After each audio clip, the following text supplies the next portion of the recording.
এটা একটা সত্য সংগ্রাম, এটা চলতেই থাকে। আর সত্যের পথে, সুন্দরের পথে কাজ করতে হলে সবসময় সংগ্রাম করতে হয়েছে। আমরা ঐতিহাসিক প্রেক্ষাপট ধরেই দেখছি।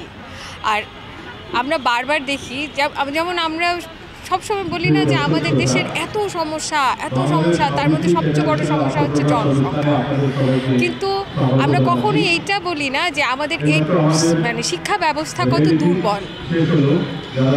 আমরা যারা আজকে সংগ্রামে আছি, বিভিন্ন সময় সংগ্রামে আছি, বিভিন্ন সময় লড়াই করছি মানবিক মর্যাদার প্রশ্নে, মানুষের মানবিক উত্তরণের প্রশ্নে, তারা কিন্তু আমরা বরাবর লড়াই করে চলেছি। এবং খেয়াল করে দেখেছি তারা শুধুমাত্র কুক্ষিগত করে রাখা যে শিক্ষা ব্যবস্থা তার মধ্যে আটকেনি, তারা আরও বড় পরিসরে পড়াশোনা করে বা খোঁজ খবর রাখেন। তো আমাদের শিক্ষা ব্যবস্থাতেই তো সেটা থাকা উচিত ছিল, তাই না? সেই শিক্ষা ব্যবস্থায় আমরা খুব ভালো করে জানি যে শিশুরা যখন গান গায় বা শিশুরা যখন ছবি আঁকে বা শিশুরা যখন মাঠে খেলা করে, তখন তার ভেতর থেকে আপনা আপনি মানে আরও নতুন সুর, নতুন চিন্তা, নতুন ভাবনা, হ্যাঁ, এগুলো মানে ছড়িয়ে পড়ে। সৃষ্টিশীলতা তো মানুষকে তার নিজেকে, শুধু তার নিজের সৃষ্টিশীলতা না, তার সমাজকে, তার পরিবেশকে, সবাইকে নিয়ে সৃষ্টির আনন্দে মেতে উঠতে চায়। তো আমরা যদি শিশুদের মনস্তত্ত্বের জায়গাটার থেকে সৃষ্টিশীলতাকেই সরিয়ে দিই, কেড়ে নিতে চাই, তাহলে আমরা কি মানে ওই দুলে দুলে শেখানো বলেই পড়তে থাকবো শুধুমাত্রই? সেটা দিয়ে তো আসলে মানুষের বুদ্ধিভিত্তিক বিশ্লেষণী ক্ষমতা তৈরি হবে না। এবং এই সমাজ যারা ছড়ি ঘোরাতে চায়, তারা আমরা খেয়াল করে দেখি তারা চায় না যে আমাদের শিক্ষা ব্যবস্থা এমন কোথাও গিয়ে পৌঁছাক যেখানে মানুষের বুদ্ধিভিত্তিক, সৃষ্টিশীল, সৃজনশীল মুক্ত চিন্তা তৈরি হোক। একদমই তাই।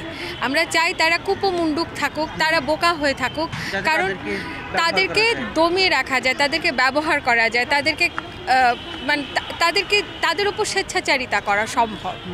তো আমরা এই স্বেচ্ছাচারিতা যেন না করতে পারে সেই তাগিদে সবসময় লড়াই করে এসেছি।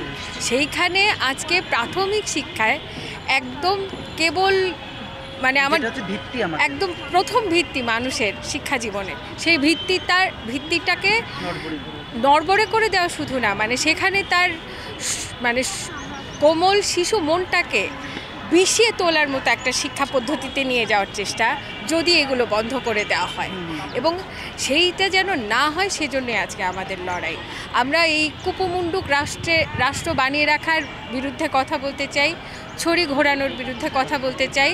আমরা সবাই গান গেতে চাই, ছবি আঁকতে চাই, খেলতে চাই।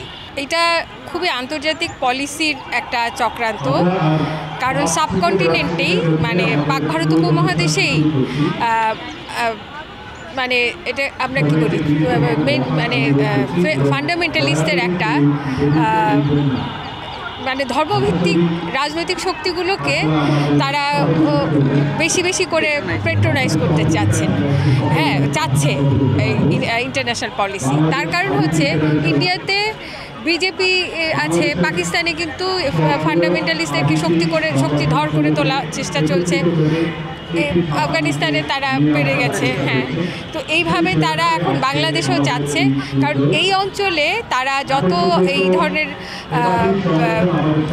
কি বলা যায় ধর্মভিত্তিক উস্কানিমূলক অবস্থানে নিয়ে যেতে পারবে, তখন যে অরাজকতাটা তৈরি হবে, তখন আন্তর্জাতিক পলিসির ওদেরকে আমাদেরকে কন্ট্রোলের নামে আমাদের সম্পদ দখলের সুবন্দোবস্ত হবে।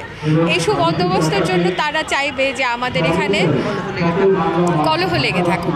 এবং আমি মনে করি যে সাধারণ মানুষরা এই বিষয়টাকে যেন আর কি এড়িয়ে যায়, সেই কারণে ধর্মকে পুঁজি করে এগুলো দিয়ে আমাদেরকে ব্যস্ত করে রাখার চেষ্টা। একদমই তাই, কারণ ধর্ম তো তার ব্যক্তিগত, তার নিজস্ব চর্চার জায়গা, সেটা তার সমাজ রাষ্ট্রের বিষয় না। ফান্ডামেন্টালিস্টরা যেই অজুহাতটা দিচ্ছে, এটা খুবই একটা ঠুনকো অজুহাত বা ঠুনকো প্রশ্ন। কারণ এই অঞ্চল ভিত্তিক মানসিকতার জায়গা থেকেই ধর্মচর্চা হবে। এই অঞ্চলে সৌদি আরবের ধর্মচর্চা হবে না। হ্যাঁ, এই অঞ্চলে এমনকি ভ্যাটিকানের খ্রিশ্চানিজমও চর্চা হয় না। এখানকার খ্রিশ্চানরা শাখা সিঁদুর পরেন, নারীরা, খ্রিস্টান নারীরা। ভ্যাটিকান সিটির কোনো নারীকে কি আমরা শাখা সিঁদুর করতে দেখি? তাহলে এই অঞ্চলের সংস্কৃতির ওপরেই নির্ভর করবে তার ধর্মচর্চা। এই ধর্মচর্চার সাথে সঙ্গীতের সাথে কোথাও কোনো রেষারেষি নেই। এই ধর্মচর্চার সাথে খেলাধুলার কোনো রেষারেষি নেই। এবং আজকে একটা খুব গুরুত্বপূর্ণ প্রশ্নে আমরা কিন্তু পৌঁছেছি, সেটা হচ্ছে শিশুর নর্মালি আমার বাচ্চা যখন ছোট ছিল, ওর কোনো অসুবিধা হলে ডাক্তার বলতো কি এত দুশ্চিন্তা করার কিছু নেই, ও কি খেলাধুলা করছে, ও কি ছোটাছুটি করছে। তার মানে ছোটাছুটি করছে কি না এটার উপর নির্ভর করে ওর সুস্থতা, ওর প্রমাণ যে ও সুস্থ। এই শিশুদেরকে যদি আমরা স্কুলে তুই ঠায় বসে থাকবি, তুই ঠায় এটা মুখস্থ করবি, এই করি, শরীরচর্চাটা না থাকে, তা খেলতে না দিই, তাহলে এবং শরীরচর্চা মানে শুধু তা না। আমার খুব ভালো মনে আছে আমরা যখন স্কুলে পড়তাম ভলিবল খেলা হতো, তারপরে দৌড় প্রতিযোগিতা হতো, শুধু বছরে একবারই হতো না, সারা বছর ধরে আমাদের ভলিবল, টেবিল টেনিস, ব্যাডমিন্টন খেলা হতো, যে আমরা বিভিন্ন জেলা পর্যায়ে জয়েন করব।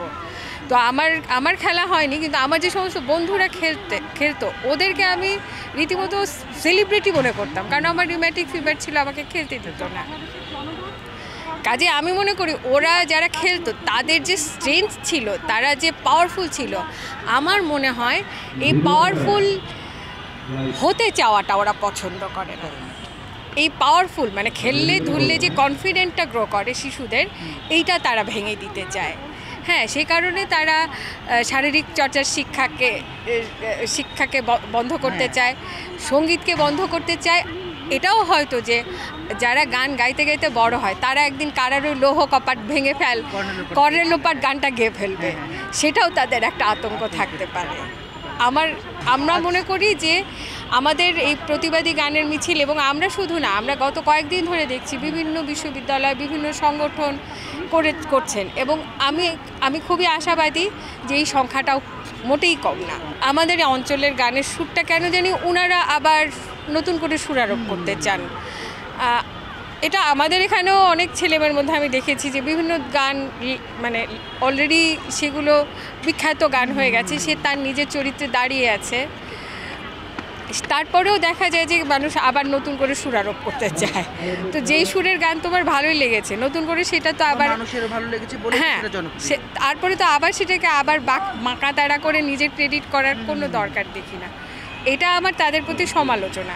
কিন্তু আমার মায়ের বাড়ি ওখানে, কাজে আমার শরীরের রক্ত অবশ্যই পশ্চিমবঙ্গেরও, কিন্তু আমি এই ব্যবহারটা আসলে আমি সহজ করে নিতে পারিনি।